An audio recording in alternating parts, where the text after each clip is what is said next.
HDFC equity schemes का अगर आप सालों पहले का परफॉर्मेंस देखेंगे तो परफॉर्मेंस बहुत अच्छा हुआ करता था।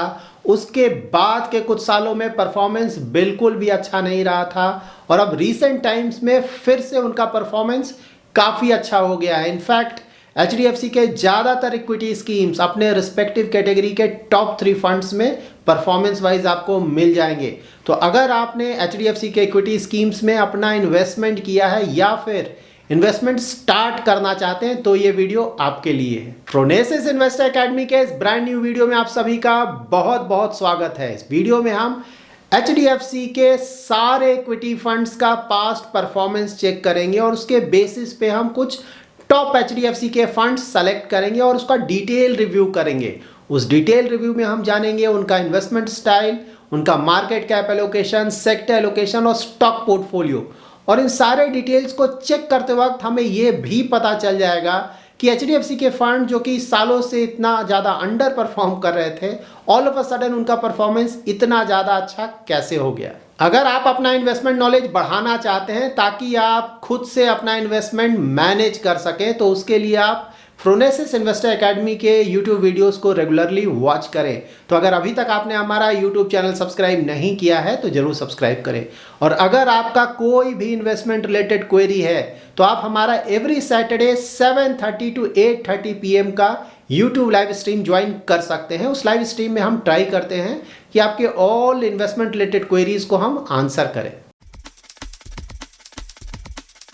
सबसे पहले हम HDFC के उन सारे इक्विटी स्कीम्स का पास्ट परफॉर्मेंस चेक करेंगे जिन्होंने अभी तक अपना एटलीस्ट 1 ईयर कंप्लीट कर लिया है। यहां पर आप इन सारे स्कीम्स का AUM that is asset under management और returns across 1 year, 3 year, 5 year और 10 ईयर होराइजन चेक कर सकते हैं with respect to its benchmark. यहां पर अगर आप इन फंड्स का लास्ट 1 ईयर का रिटर्न देखेंगे तो ज्यादातर फंड्स ने अपने बेंचमार्क को काफी बड़े मार्जिन से बीट किया है। इन फंड्स के पास्ट परफॉर्मेंस के बेसिस पे यहां पे हम टॉप 4 फंड्स सेलेक्ट करेंगे। तो ये फंड्स होंगे HDFC flexi cap fund, HDFC mid cap opportunities fund, HDFC small cap fund और HDFC टॉप 100 फंड। यहां पर आप इन फंड्स का 3 ईयर एंड 5 ईयर होराइजन में risk and return parameters check कर सकते हैं। 3 ईयर होराइजन में HDFC small cap, HDFC flexi cap और HDFC मिड कैप अपॉर्चुनिटीज तीनों का ही शार्प रेशियो अच्छा है, जबकि अल्फा के मामले में HDFC फ्लेक्सी कैप फंड और HDFC मिड कैप अपॉर्चुनिटीज का अल्फा अच्छा है। और HDFC टॉप 100 का अगर आप शार्प रेशियो एंड अल्फा देखें तो 3 ईयर 5 ईयर होराइजन दोनों में ही अच्छा नहीं है, जबकि HDFC स्मॉल कैप और HDFC mid cap opportunities fund का 5 ईयर में अल्फा अच्छा है। इस परफॉर्मेंस को चेक करने के बाद हम HDFC टॉप 100 फंड को अपने फाइनल लिस्ट से रिमूव कर सकते हैं क्योंकि इस फंड का 3 ईयर एंड 5 ईयर होराइजन दोनों में रिस्क एडजस्टेड रिटर्न और अल्फा अच्छा नहीं रहा है। नाउ हमें HDFC के टॉप 3 इक्विटी फंड्स मिल गए हैं। हम इन इक्विटी फंड्स का 3 डिफरेंट डेट्स पे रिटर्न्स चेक करेंगे जिससे कि हम ये समझ पाएंगे कि इनका जो परफॉर्मेंस रिसेंटली इतना अच्छा आया है, क्या ये पहले से अच्छा परफॉर्मेंस दे रहे हैं या फिर सिर्फ 1-2 साल से ही इनका परफॉर्मेंस अच्छा आ रहा है। यहाँ पर आप इन फंड्स का डिटेल्स चेक कर सकते हैं एज ऑन 31 दिसंबर 2019। तो वहाँ पे अगर आप HDFC फ्लेक्सी कैप फंड का परफॉर्मेंस देखें तो 1 year, 3 year, 5 year all 3 horizon में ये फंड अपने बेंचमार्क को बीट नहीं कर पा रहा था, दैट इज इसका परफॉर्मेंस अच्छा नहीं था। जबकि HDFC mid cap opportunities fund सारे होराइजन्स में अपने बेंचमार्क को बीट कर पा रहा था और HDFC स्मॉल कैप फंड का ही परफॉर्मेंस अच्छा था। यहाँ पर आप इन फंड्स का रिटर्न्स चेक कर सकते हैं एज ऑन 31 दिसंबर 2020। उस समय भी HDFC फ्लेक्सी कैप फंड का परफॉर्मेंस अच्छा नहीं था क्रॉस ऑल होराइजन्स।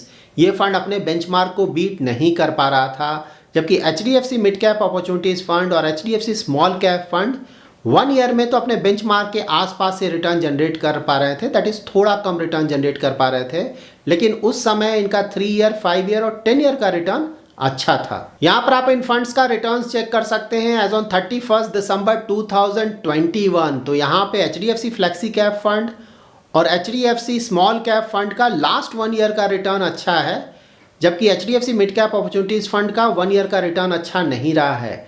साथ ही इन ऑल 3 फंड्स का उस समय का 3 ईयर का रिटर्न देखें तो 3 ईयर का रिटर्न भी अच्छा नहीं रहा था और HDFC फ्लेक्सी कैप फंड और HDFC मिड कैप फंड का तो 5 ईयर और 10 ईयर का भी परफॉर्मेंस अच्छा नहीं था।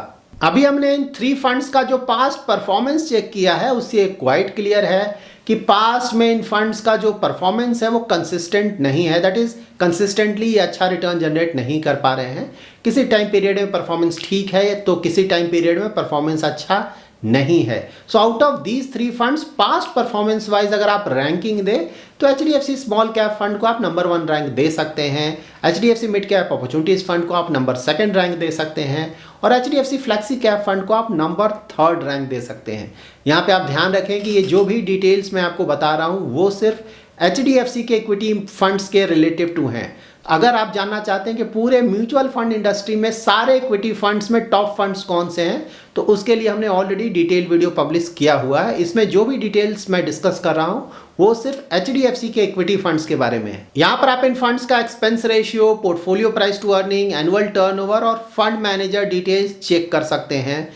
तो इन सारे फंड्स का एक्सपेंस रेशियो ज़्यादा है क्योंकि डायरेक्ट प्लान में आजकल एक्सपेंस रेशियोज काफ़ी कम आने लगे हैं।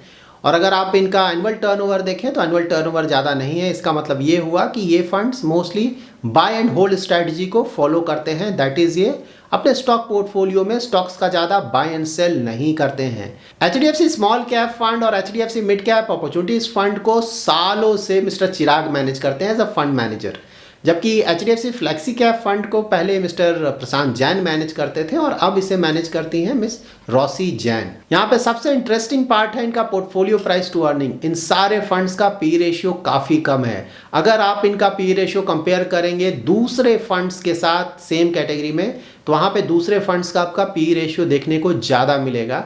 तो यहाँ पे ये कम है, इसका मतलब ये हुआ कि ये फंड्स अपने पोर्टफोलियो का एक बड़ा हिस्सा वैल्यू स्टॉक्स में इन्वेस्ट करते हैं। HDFC के इक्विटी स्कीम्स का पास्ट में अंडर परफॉर्मेंस और रीसेंट टाइम्स में टॉप परफॉर्मेंस का सबसे बड़ा रीजन है इनका इन्वेस्टमेंट स्टाइल। ये funds blended style of investing को फॉलो करते हैं। ब्लेंडेड स्टाइल ऑफ इन्वेस्टिंग का मतलब ये हुआ कि ये ग्रोथ और वैल्यू दोनों तरह के स्टॉक्स में अपना इन्वेस्टमेंट करते हैं, लेकिन यहाँ पे बड़ा डिफरेंस ये है कि ये funds blended style of investing में भी वैल्यू स्टॉक्स में भी अच्छा खासा इन्वेस्टमेंट करते हैं।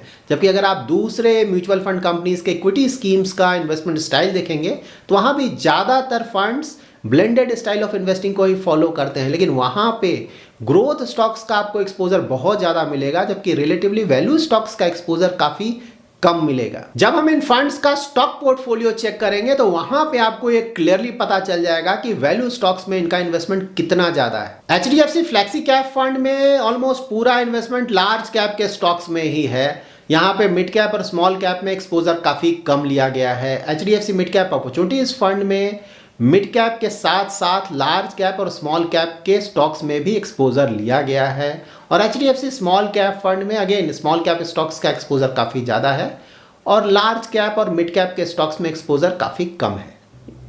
यहाँ पर आप इन फंड्स का सेक्टर एलोकेशन चेक कर सकते हैं। तो HDFC फ्लेक्सी कैप फंड और HDFC mid cap opportunities fund ने फाइनेंशियल सेक्टर में सबसे बड़ा एलोकेशन लिया है, जबकि HDFC स्मॉल कैप फंड ने सर्विसेज सेक्टर में सबसे बड़ा एलोकेशन लिया है। फ्लेक्सी कैप फंड ने एनर्जी और टेक सेक्टर में भी अच्छा एलोकेशन लिया है। मिड कैप अपॉर्चुनिटीज फंड ने कैपिटल गुड सेक्टर में अच्छा एलोकेशन लिया है और HDFC स्मॉल कैप फंड ने फाइनेंशियल और कैपिटल गुड सेक्टर में भी अच्छा एलोकेशन लिया है। यहाँ पर आप इन फंड्स के स्टॉक पोर्टफोलियो के टॉप होल्डिंग्स को चेक कर सकते हैं। इन फंड्स के पोर्टफोलियो में जो PSU कंपनीज है जिसे हम वैल्यू स्टॉक्स बोल सकते हैं उन्हें मैंने हाईलाइट किया है।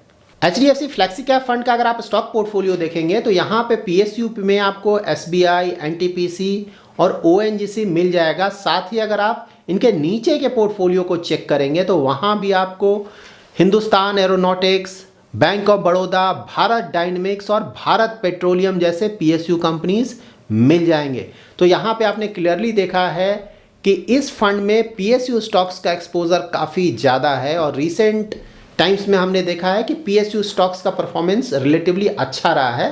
दैट्स वाई इन फंड्स का भी परफॉर्मेंस काफ़ी अच्छा रहा है। HDFC mid cap opportunities fund के टॉप होल्डिंग में भी आपको हिंदुस्तान एरोनॉटिक्स, भारत इलेक्ट्रॉनिक्स और इंडियन बैंक मिल जाएगा, जबकि HDFC स्मॉल कैप फंड के टॉप होल्डिंग में आपको बैंक ऑफ बड़ौदा मिल जाएगा। पिछले कुछ समय से आपने देखा होगा कि वर्ल्ड वाइड इन्फ्लेशन ज़्यादातर कंट्रीज में काफ़ी तेजी से बढ़ा है और उस इन्फ्लेशन को कंट्रोल करने के लिए रिस्पेक्टिव सेंट्रल बैंक्स ने अपने यहाँ इंटरेस्ट रेट भी काफ़ी तेज़ी से बढ़ाया है। तो जब भी इंटरेस्ट रेट काफ़ी तेज़ी से बढ़ता है या फिर बढ़ता है तो ज़्यादातर केसेस में ऐसा देखा गया है कि उस समय वैल्यू स्टॉक्स का परफॉर्मेंस इंप्रूव होता है।